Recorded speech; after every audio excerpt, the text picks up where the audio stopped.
Deep in the heart of Tanzania, near the shimmering waters of Lake Eyasi, lives the Hadzabe, a people whose way of life has remained largely unchanged for thousands of years. They are one of the last true hunter-gatherer tribes on Earth, living in harmony with the land as their ancestors did long before modern civilization arrived.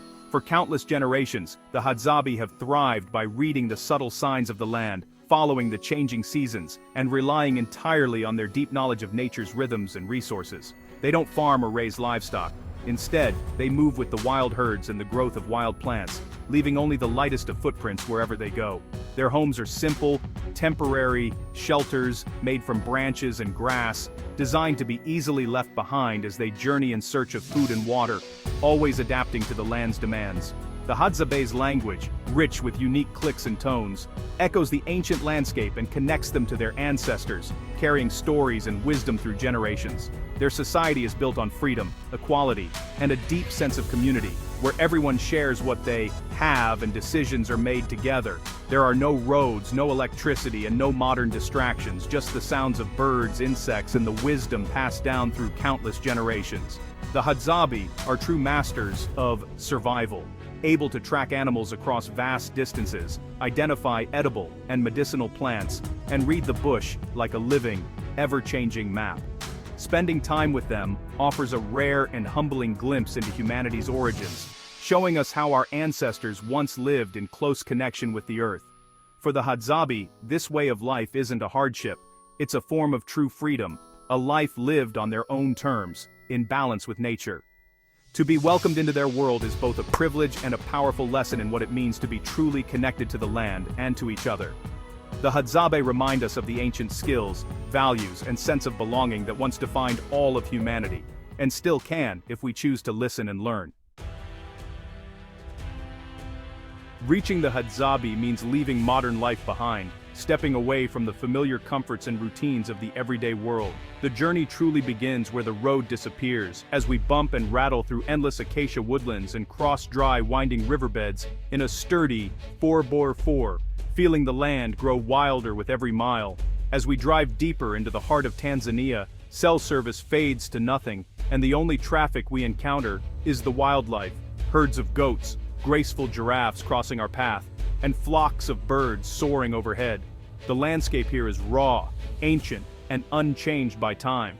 It demands both respect and patience, reminding us how small we are in the face of nature's vastness. Our local guide, trusted by the Hadzabe, leads us forward. In this land, respect is not just a courtesy, it's essential for every step we take. The Hadzabe have no chiefs or rulers. Instead, every decision is made together, reflecting their deep commitment to equality and shared values. After hours of travel, we finally reach a small clearing, simple grass huts, a smoldering fire, and the curious eyes of children watching from the shade. Here, men skillfully craft arrowheads by hand, while women tend to the fire and prepare food, each person contributing to daily life in their own way. This is not a staged performance for outsiders. This is real life, a home shaped by tradition and necessity. The welcome we receive is quiet, reserved, but deeply genuine, a warmth that comes from honest hospitality. Here, the pace of life is set by the rising and setting sun, and by the needs of the community, not by the ticking of a clock. We arrive as guests, not as tourists, ready to listen, observe, and learn from those who call this land home. The Hadzabe's world is a living lesson in survival, resilience, and respect, a place where every day is shaped by the wisdom of the past and the realities of the present. The Hadzabe day begins before sunrise, as the first light touches the land and the air is still cool and quiet. Men gather around the campfire, their faces illuminated by the soft glow, preparing for the hunt with quiet determination and focus. Their bows, expertly carved from resilient Dambia wood, and poison-tipped arrows are crafted for both efficiency and survival, passed down through generations as essential tools of life. The hunt is a lesson in silent teamwork, moving through the bush, tracking footprints, listening for subtle sounds, and sometimes following the honey-guide bird, whose call leads them to hidden beehives brimming with honey. Climbing towering baobab trees for honey is risky but rewarding, a daring act that shows their deep bond with the wild and their respect for nature's gifts. While the men hunt, women and children set out to gather roots, berries, and baobab fruit, relying on generations of plant knowledge to find what the land offers. Every plant and animal has a purpose, whether as food, medicine, or tools. Nothing is wasted, and every resource is valued. Gathering ensures the community eats even if the hunt fails, reinforcing the importance of sharing and mutual support. Life here is deeply communal. Food is always shared, and afternoons are spent resting, repairing tools, and telling stories that pass on wisdom and tradition. There are no clocks. Only the sun's movement and the needs of the group guide the rhythm of each day. Survival is a delicate balance of skill, effort, and cooperation, where everyone's role is vital to the group's well-being. The Hadzabe's rhythm is ancient, perfected over countless generations, a living tradition that connects them to their ancestors. Their way of life is simple, yet it demands constant awareness, unity, and respect for each other and the land.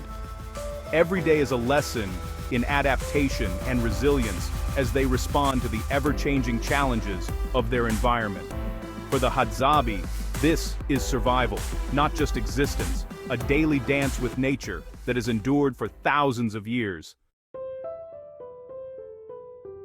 The Hadzabe eat what the land provides: wild game, honey berries, roots, and baobab fruit. Every meal is earned through hunting or gathering. Nothing is wasted. When hunters succeed, the camp celebrates, sharing the bounty around the fire. Food is more than sustenance. It's the heart of social life and gratitude. Even monkey meat, unusual to outsiders, is simply another source of protein here. The entire animal is used, honoring the life taken. Meat is roasted over open flames with no spices, just the taste of the wild and wood smoke.